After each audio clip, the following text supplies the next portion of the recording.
Hey guys, we're going to be going over a couple of kettlebell exercises today, in particular the deadlift and the kettlebell swing. But before we get into that, I'm going to show you the movement pattern. So the movement that you're doing with your body, we're going to be doing it first without the weight to keep us nice and safe and injury free. And then once we have that down really well, we'll add the weight. All right, so I'll have you take a PVC pipe, or you can take a broomstick, put that on your back.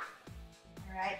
It'll make 3 points of contact. It'll touch your head, your upper back, and then your butt. You'll see there's a space here in my low back. So you want to keep that lumbar curve right there.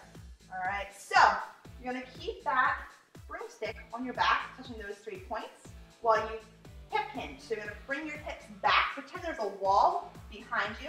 You can even do this about a foot in front of the wall and actually have your butt touch the wall. All right, you'll see my shins stay vertical this whole time. If I bring my knees forward, more of a squatting motion. The key here is you want to load the hamstrings, so you should feel a nice stretch when you bring your hips back. And then you squeeze your butt on the way up. Some common mistakes here. Letting that stick come off your butt. Now rounding right here, putting some shear on my lumbar. Attach that stick to your butt. A lot of times I see this too.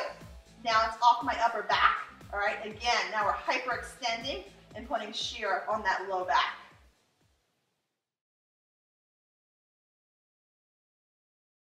Hey guys, now that we know the movement pattern, the hip hinge, we'll now add some weight to it with the deadlift. So I'm gonna have you set up with your heels in between the kettlebell. All right, and you're gonna go right back into that hip hinge position. Pretend you have that PVC pipe on your back. Stick those hips back. My shoulders are higher than my hips. My hips are higher than my knees. All right, and I feel that stretch in my hamstrings. I'm gonna reach for the kettlebell. All right, I'm gonna push my shoulders away from my ears, which engages my lats, or keep my shoulders in a safe position, and my upper back nice and stiff. I'm gonna breathe out, and come right back down, pushing those hips back. Place it right back on the ground. So again, feel that load in my hamstrings. All right, I have that nice neutral spine, shoulders away from the ears. Breathe out, and then right back in place.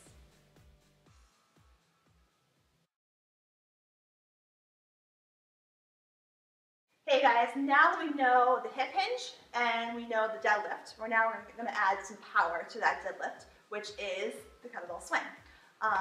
Couple things to keep in mind here with the kettlebell swing. You want to keep that neutral spine just like you did with the hip hinge and just like you did with the deadlift.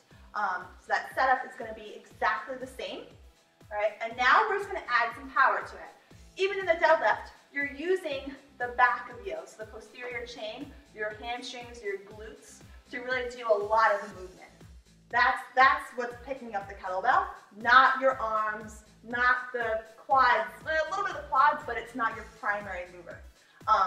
Same thing with the kettlebell swing. It's really working this area, your core especially, but the upper body, the shoulders, not the primary mover. It's there to stabilize. Everything's coming from here though. So keeping that in mind, show you how to make that deadlift a more powerful movement. You're gonna swing your hips back, all right, just like you did with that PVC pipe. Quickly snap those hips forward. Bring it back, snap those hips forward. So when I snap my hips forward, I'm straightening out my legs, all right, and I'm squeezing my butt. So you can see I'm slightly bent here in the knees. Snap, back, snap, back. Now I'm gonna apply this to my kettlebell swing. Same exact movement. All right, my kettlebell slightly in front of me. I'm gonna go into that deadlift position, feeling that stretch in the hamstrings. Shoulders away from the ears. I'm gonna hike it back, squeeze my butt. Hike it back, stand up tall. Hike it back, breathe out. All right, so all from here. My butt, after just doing 5 of them, on fire. All right, if you want that lifted booty, this is the exercise to do. This and deadlifts. All right, you'll also see a huge difference in your core. Again, those 5 swings, my abs are really feeling it.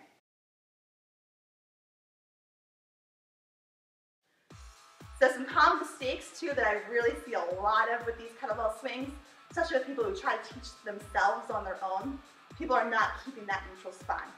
You should have seen that my back didn't budge at all. It never moved at all. Stayed in the same position the whole time. So if you're coming back, around those shoulders, around that back, and coming up like that, your back's gonna feel it. Also, you're not quick enough, you're not snappy enough, that back is gonna take the brunt of it. So that's why it's so important to really get that hip hinge down really well before getting into the kettlebell swing. And that's what we do a lot of in my classes, really reviewing that hip hinge, starting the class each day with that hip hinge. So this can really help with a bunch of different things. Not just looking and feeling good, you'll really see and feel a difference in this midsection especially, but also it applies to a lot of other sports, if you're into sports, and everyday movements as well. That kettlebell swing, it's just like a jump. Same exact motion. So any sport where you need to jump, this is gonna really help add some power to it. Also really helps with runners, really helps stretch the hip flexors. If you sit all day at the office, sitting in your chair, these hip flexors get really shortened. But you'll see, when I do my kettlebell swing, I'm opening up the hips completely. So I'm getting those hips into a nice range of motion now.